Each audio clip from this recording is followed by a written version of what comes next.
ఇప్పుడే జీ5 app download చేయండి. చూడండి మీ ఫేవరెట్ టీవీ షోస్ ఎప్పుడైనా ఎక్కడైనా.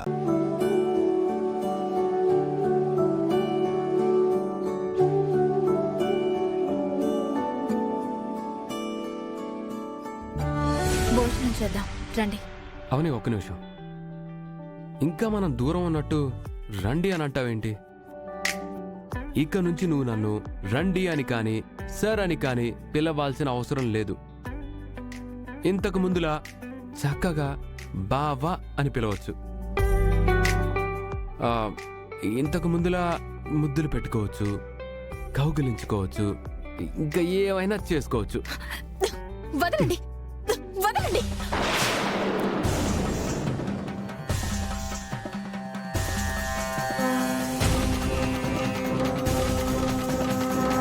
నేను ఇంటికి రావడానికి, మనం ఇలా కలవడానికి కారణం అక్షయ.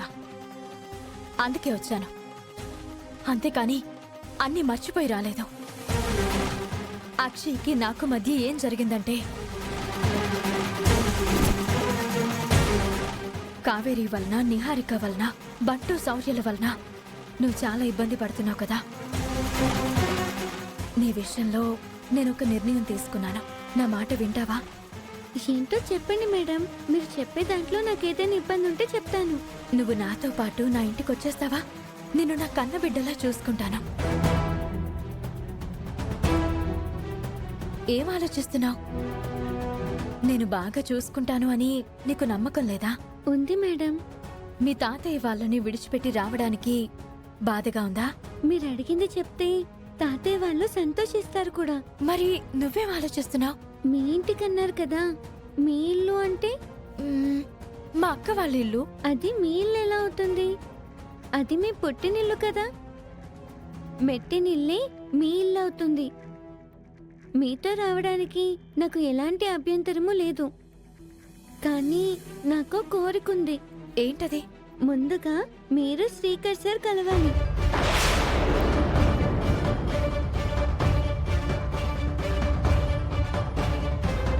మీరు ఒకే ఆఫీస్లో పనిచేసేవారు అనుకున్నాను, కానీ భార్యాభర్తలని పల్లెటూరి జాతరలో తెలిసింది. మీ మధ్య వచ్చిన గొడవల వలన దూరం అయిపోయారు. మీరిద్దరూ దగ్గరవుతారంటే మీతో వస్తాను. అది కూడా మీ పుట్టింటికి కాదు, మీ మెట్టినింటికి. మీరు భర్తకు దగ్గరగా ఉండాలి, సార్కి భార్య దగ్గరగా ఉండాలి, నాకు మీ ఇద్దరు పేరెంట్స్లా ఉండాలి. టోటల్గా ఓ కుటుంబం కలిసిమెలిసి ఉండాలి. అందులో నేనుండాలి. అందుకు మీకు అభ్యంతరం లేకపోతే చెప్పండి. నాకు మీతో రావడానికి ఎటువంటి అభ్యంతరం ఉండదు. మనం కలవడం గురించి అక్షయ చేసిన ఆలోచన నాకు బాగా నచ్చింది. అక్షయ అందరూ ఉన్న అనాథలా ఉంది కాబట్టి అక్షయ్కు పెద్ద కుటుంబాన్ని ఇచ్చిందాన్ని అవుతాను అని వచ్చాను. అంత చిన్న వయసులో అంత గొప్పగా ఆలోచించడం మరొకరి వల్ల కాదు. ఈ సందర్భంలో మీకు ఇంకొక విషయం కూడా చెప్పాలి. పల్లెటూరులో ప్రసాదం తయారు చేసింది నేను కాదు అక్షయ. అక్షయ ఏంటి? అక్షయ్ చేసిందా? అవును. అక్షయ అమ్మవారి వరప్రసాదం అని పూజారి గారు అన్నారు. అందుకే తన వలన సాధ్యమైంది. అయితే ఈ విషయం నువ్వు అక్కడే ఎందుకు చెప్పలేదు? ఇప్పటికైనా మించిపోయిందేమీ లేదు. అమ్మ వాళ్ళకి ఆ విషయం ఇప్పుడే చెప్తాను. అమ్మ వాళ్ళకి అక్షయ్ మీద ఉన్న ద్వేషమైనా పోతుంది. వద్దు, అక్షయ ఆ విషయం ఎవరికీ చెప్పొద్దు అని నా దగ్గర మాట తీసుకుంది. అందుకే చెప్పలేదు. అదీ కాక మిగతా వాళ్లకు అక్షయ్ మీద మంచి అభిప్రాయం లేదు కాబట్టి ఇప్పుడు చెప్పినా నమ్మరు. అక్షయ మన ఇంట్లో ఉంటే బాగుంటుందని తీసుకునొచ్చాను. అయితే నీకు భర్త అవసరం లేదా?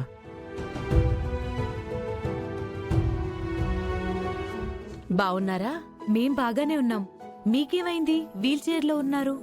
అనుకోకుండా మెట్ల మీద నుంచి పడిపోవడం వల్ల ఇలా జరిగిందిలేండి. మిమ్మల్ని ఈ విధంగా చూడవలసి వస్తుందని అనుకోలేదు. వసంత, చక్రపాణి గారు వాళ్ళు వచ్చినట్టున్నారు. అవునండి. చక్రపాణి గారు, మీరు 5 ఏళ్లు మా ఇంటి పక్క నుండి తర్వాత అమెరికా వెళ్ళిపోయారు. కాబట్టి మా ఇంటి విషయాలు మీకు తెలియకుండా పోయాయి. నా కళ్ళు పోవడం, అత్తయ్య గారి కాళ్ళు సహకరించకపోవడం చాలా జరిగిపోయాయిలేండి.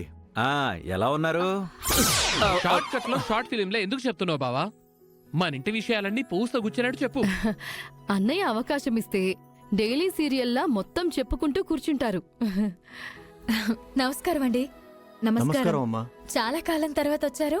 అవునమ్మా అవని, అమెరికా నుంచి మొన్ననే వచ్చాము. ఒకసారి అందర్నీ కలిసెళ్దామని ఇలా వచ్చాము. బయట మీ మనవరాలు దర్శనం అయింది. మీ మనవరాలు చాలా బాగుంది వేదవతి గారు. నా కూతురేనండి. మా వంశానికి మొదటి సంతానాన్ని ఇచ్చింది మేమే. అవునండి, రెండో జంటైన మాకు మాత్రమే అదృష్టం దక్కింది. మీకు కలిగిందని సంతోషించండి, మాకు కలగలేదని దెప్పి పొడవకండి. అయ్యో, నేను జనరల్ గా అన్నానక్క. నువ్వెంత నిగూఢంగా మాట్లాడావో నాకు తెలీదా? అరే, ప్రతి చిన్న విషయానికి ఎందుకు ఫీల్ అవుతున్నావు నువ్వు? రేయ్, ఫీల్ అవరా మరి? నీ పెళ్ళాం తీరు అలా ఉంటుంది మరి. అతిథులు వచ్చినప్పుడు కూడా ఎలా ఉండాలో తెలియకుండా పోతుంది. మినిమం కామన్ సెన్స్ ఉండాలి కదా. హలో మాస్టర్, కామన్ సెన్స్ గురించి మీరు మాకు నేర్పించక్కర్లేదు. ఇంకా ఆపండి.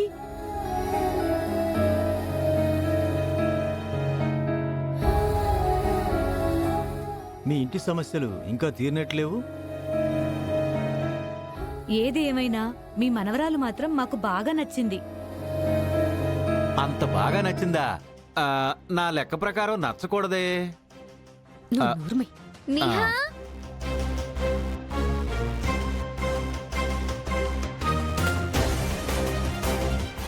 నిహా, వీళ్ళేమో బయట చూసామని అన్నారు. ఈ పిల్ల రాక్షసేమో పైనుంచి దిగుతుంది. ఏదో తేడా కొడుతుంది వసంత. నీకు అవసరమా చెప్పు? సైలెంట్ గా ఉండు. నా వీడియో గేమ్ కనిపించడం లేదు నిహా. ఇదిగో ఈ పాపే మా మనవరాలు, పేరు శౌర్య.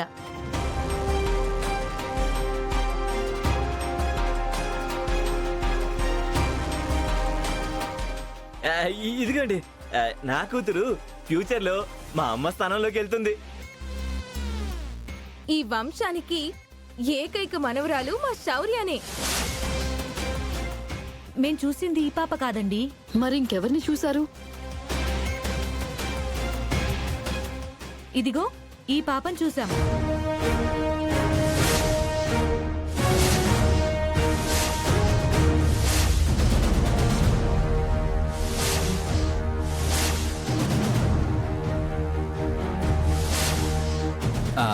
అక్షయ్ గురించేనా వసంత?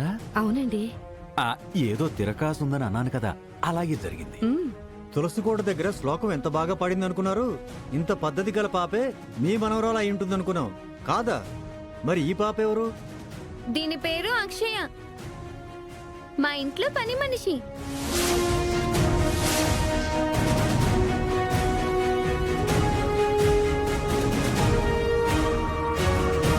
జీ5 యాప్ డౌన్లోడ్ చేసి అన్ని ఎపిసోడ్స్ పూర్తి ఉచితంగా చూడండి.